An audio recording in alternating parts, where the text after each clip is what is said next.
CPA 10 ou CPA 20? Qual fazer primeiro?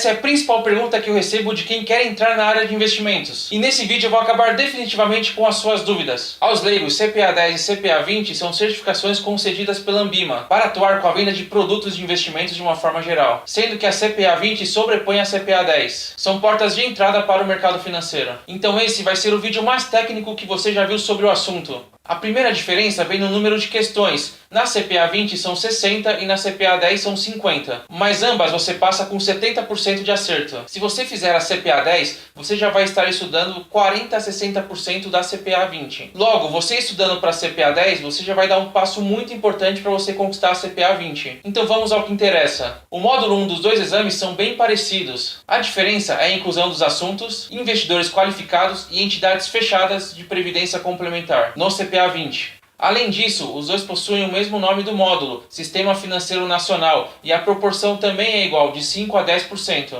No módulo 2, as duas provas são bem parecidas também, porém no CPA 10 a proporção é de 15 a 20%, enquanto na proporção de CPA 20 é de 15 a 25%. Isso se dá devido a alguns assuntos importantes que caem somente na CPA 20, como risco de imagem, risco legal e inclusão de normas e padrões éticos. Porém, o grande diferencial é a inclusão do tema de finanças comportamentais, explorando as heurísticas, que são vieses comportamentais. Um conteúdo que pode te confundir bastante. Nesse módulo começa a aumentar a dificuldade na CPA 20. No módulo 3, que fala sobre economia e finanças, também são semelhantes, ambos possuem a mesma proporção dentro do exame, de 5 a 10%. A diferença é que na CPA 20 entra alguns conceitos a mais de finanças, como a TIR, que é taxa interna de retorno. Agora nós vamos pular o módulo 4 para o módulo 5 e no final você vai entender esse motivo. Então, falando do módulo 5, que é o módulo de fundos de investimentos, pode ser o grande diferencial para quem vai fazer a CPA 10, pois é o principal tema com uma proporção de 20 a 30% da sua prova. Então, para quem deseja passar na CPA 10, tem que estar muito afiado no tema de fundos de investimentos e conhecer todas as regras em geral. Já a CPA 20 vai se manter parecida com uma proporção alta também, de 18 a 25%. É claro que na CPA 20 se aprofunda mais em alguns temas de fundos de investimentos,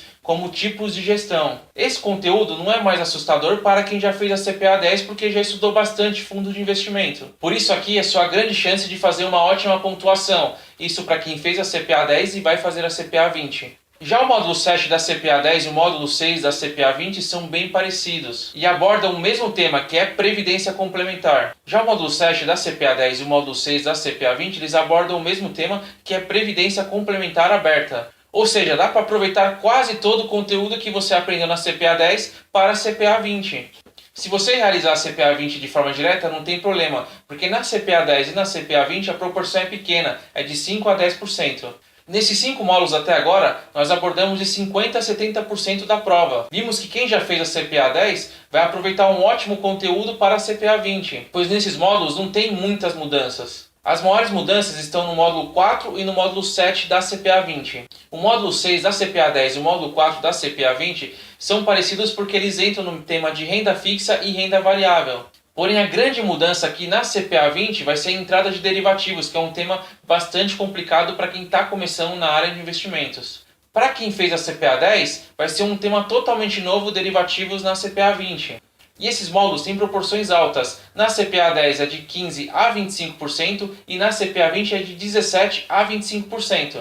Para quem está entrando no mercado financeiro, esse tema pode ser bastante complexo. No módulo 4 da CPA 10, você entra em princípios de investimentos, que tem uma proporção de 10 a 20%, que nada mais é que um resumo dos tipos de riscos, fatores de análise de investimentos e adequação de produtos à necessidade dos investidores. Já na CPA 20, ele vai estar espalhado por toda a prova, não tendo um módulo específico para isso. Já no módulo 7 da CPA 20, que é mensuração e gestão de performance de riscos, é um dos maiores desafios da prova, pois são conteúdos novos que exigem bastante aprofundamento e um maior conhecimento, pois é o conteúdo mais técnico da prova. A proporção de 10 a 20% é desafiador, mas pode ser o grande diferencial para você conseguir passar na prova. Espero que essa análise tenha te ajudado a escolher qual certificado você deseja tirar. Mas agora a minha opinião. Se você tiver tempo para se preparar, vai para a CPA 20 direto. Você já dá um grande salto na carreira e as suas oportunidades dentro do mercado financeiro aumentam bastante. Agora, se você não conhece nada do mercado financeiro,